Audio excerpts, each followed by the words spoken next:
Hi, I'm Doug Gentili. I'm president of James II Association. It's a Christian nonprofit, and we have a unique calling, and that is we're trying to build unity in the church, and there's a lot of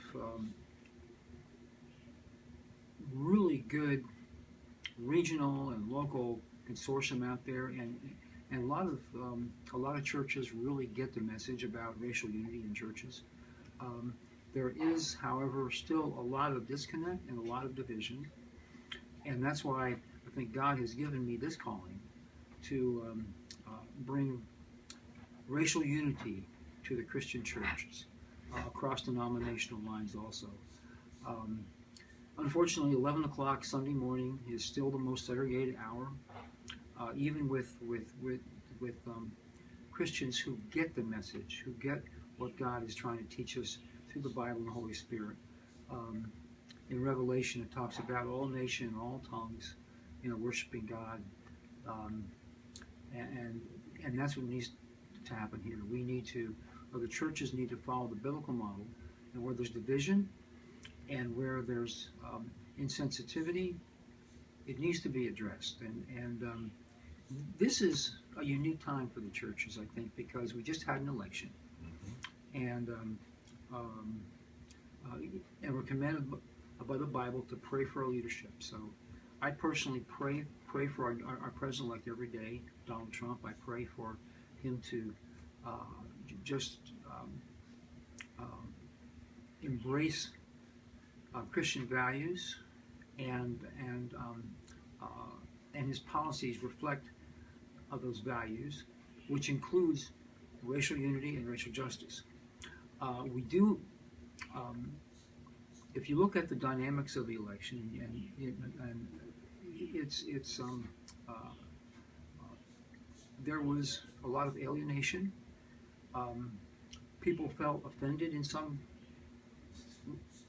ways because of the dynamics, and it's not my place here, to put value judgments on it. It is what it is in terms of where we are with the election, with the results of the election, and I think there needs to be a recognition among both the leadership, the political leadership, and the church leadership that there needs to be a time of healing. There needs to be a time where the church needs to be strong and unified, and where churches are not getting the message of racial unity and racial justice, that we should bring up, we should just shame these churches because they are not walking in the biblical way. And there are so many churches that are very loyal, to their own race, and maybe not as inclusive, and and very insensitive to issues which affect different communities across the country. Um, there's a declaration that we're all colorblind. Whites are dictating to the minorities when they feel, that racial justice has been achieved. We're a long way from that, and I appeal especially to some of the white church leaders, and I say some of them because a lot of them get it, but some of them don't, to try to find common ground on public policy, especially instead of being in your face about a certain political ideology or a political party. Now is the time to seek unity and try to bring the churches together. And the churches need to be speak as one voice in advising the new leadership that everyone is to be included. Everyone is to be included in policies. Everyone is to be included in terms of welcoming. Everyone is to be included where there is some evidence of injustices or racial disparities. They need to be addressed. And the church needs to take the lead on this. The church very often, has missed the calling of the Holy Spirit, has missed, the biblical commands, and has been insensitive to many communities, community issues. Um, and so I would like to introduce my brother Malcolm Barcel. He is the webmaster for the multi-ethnic ministry, and also I'm an IT specialist with, for the Department of Interior, Fish and Wildlife Service. I've known Malcolm for a number of years now. He has a great passion for unity and racial reconciliation, racial justice, and he's a great brother in Christ. I've known for a long time. So I just wanted to turn it over to Malcolm, for any thoughts and about what I can what I call Christian race relations in the President Trump era. Well, thank you for having me, first of all, and asking me to be a part of this.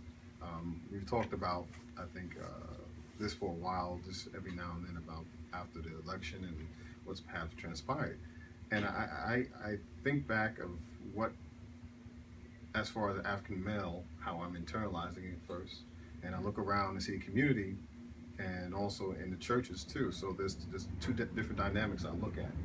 But as a black man, a Christian black man, I always will hold the values of this, treating my fellow brother man as I would want to be treated, and want to be respected most of anything else. So I think as just an individual, and when I look at our community, when I say our African Americans, I want to deal with both communities, whites and all ethnic communities. But just from my personal experience, I just first look at it how God teaches me to behave, or how we should behave to one another. But when we look out into the in the community, how police respond to different ethnic groups, you can see it divide. You can see there is a division there. So when we take it back to how we deal with each other in the community, and also when we deal with each other in the church, it's just the church is just also representation of the community. Yes. So when you have people in just certain churches, mostly blacks in one, whites in another, or whatever, Latinos in the other, if it's not reflective to the community, it's just part of that. It's just, if it doesn't have a difference or a unity in it, it's just sort of the same mechanism that's creating a disparity between races.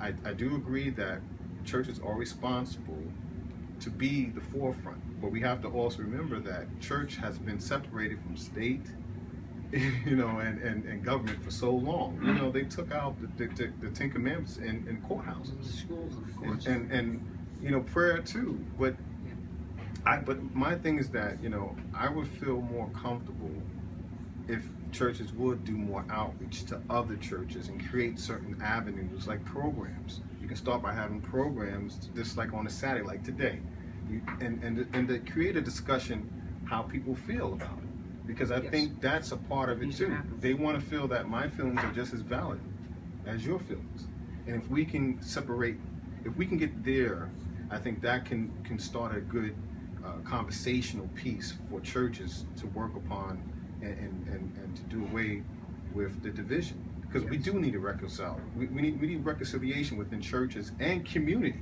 and they are part of the same mechanism.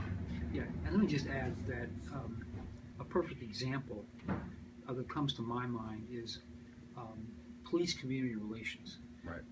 You have, on the one hand, you have a lot of people in white communities, including churches, who will just defend the police, right? And not even look at the disparities, and not even look at unnecessary, in some cases, not all cases, but unnecessary killings. Right. And on the other extreme, you have some people in the communities who will just vilify the police, and the church needs to be a bridge. But part of that bridge, I think, has to acknowledge that in some cases there has been disparities, and those disparities have to be addressed. I was just I'm alerted to some to some graphic statistics where they actually named people, a white criminal and a black criminal, and there are several of these examples of where they committed the exact same crime. Mhm. They had virtually the same background, and in every case, the white criminal was given a much more lenient sentence. Right. You I know, think and we just this, have to, I don't mean to cut you off, we Yeah. just have to call it for what it is. But when we could bring that type of medium, when we can bring that discussion to the forefront, it has to start with churches. I absolutely, think that's where the healing comes from. yes, And the that's where it churches looks, understand. yeah, and dealing with the whole issue surrounding Trump, it's just comes down to what does he represent, and does that represent me? As he is the leader of our country, we want to feel certain comfortabilities. We want to feel as though that he's going to take the position, take it seriously, and try to help where he can help. But we all know that Congress and Senate controls a lot of certain things that trickles down to governments. So, but he's still the face of our country. Yes. And for me, it's kind of, it's just disheartening to know that we have a man who's rude, who's a bigot, who's now skirting the fence on a lot of his topics that he started with. But now I think he's also realizing the severity of the position. Yeah, I am encouraged by some of the recent statements he's made, since the election. Mm-hmm. As I say, I pray for him every day, and I pray especially, that the churches don't need to pressure him or advise him on race relations, that he will take the lead. But the churches still have the responsibility to stand tall on Right. this, I agree. and hold the leadership, whoever it is, whether President Obama, President-elect Trump, whoever it is, any leader accountable on race relations, on racial reconciliation, and the church needs to be unified. The reason why we have problems in this country is the church is divided. We have a church that's racially divided, doctrinally weak in some cases, and very apathetic. And that cannot continue. The church has to take the leadership on these roles. I agree. It has to be the engine, the driving engine on race relations and racial reconciliation. It cannot be the caboose as it's been over decades and generations. Yeah, of course. And a perfect example, I think we all know well, is Dr. Martin Luther King. Mhm. You know how he used his faith as an avenue, but yet he still stepped out of the norm because his church was predominantly African Americans. But he took outside of that component into the community, Yes. brought a whole different group of people together, all races together, saying, look, this is what we should be concerned, this is what we need to be fighting for. Right. And I feel like, as myself, you, or any person who's in the church, we have to look at certain issues like that needs to be, looked at. And the prayer is very important, and it starts in the house more than anything else. It's like when we look at reconciliation, we have to look at ourselves, in our own household, how we treat each other, how we teach our kids. Like, I have a son, you know how I feel about that. I'm always on him about certain things, but I want him to be aware or understanding how important to have God at the foundation. You have to have that prayer component and reading and learning the Bible. Yes. All those things are important. And it's so true. Mhm. I don't think we can end this video without a very clear declaration that the Bible is true, the gospel is true. Amen. No one has ever disproven one iota out of the Bible. It all connects together, and the resurrection of Jesus Christ. There's so much overwhelming evidence for that. Just take one point, and one point itself proves that they never found the body. The people who were responsible for Jesus' crucifixion, the Roman authorities and the Jewish authorities, they were hostile to the gospel. So at some point, if Christianity was a fraud, they would have found a body. At this, people will need proof. They want to be able to see it with their eyes. But we know that our faith teaches us that it's not what you always see with your eyes that's real. And I just went through double chemotherapy. Yeah, for cancer. I know.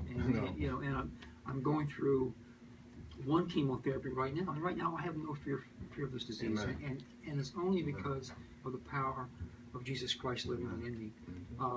I would be a basket case having to go through 2 chemotherapies. Yeah, I know it's hard. And I just recall times when I was going through some of these severe side effects, and I would just pray to God, and I just hear this song, this inner voice saying, "Doug, I got your back," and He'd get me through it. So Malcolm, do you have any final words before we end this video? Well, I just thank you for having me here, and I'm glad that we are discussing this, because I think this is where it starts for churches. It starts with discussing these issues, and then coming up with certain things that can be produced afterwards, action items. You know what I mean? Yes. Action items that's going to help to bring us together as a people. But like I said, it's the foundation of each individual has to look within themselves of their values and morals, and also understanding that God is the forefront of it. Amen. Amen. Well, thank you, Malcolm. No problem. Thank you for having me. Appreciate it. This is Doug Gentili, President James II Association, praying for our nation, praying for our president-elect, praying for our current president still, and just praying for revival. So God bless you all. That's it. And Merry Christmas. Merry Christmas. And Happy New Year. And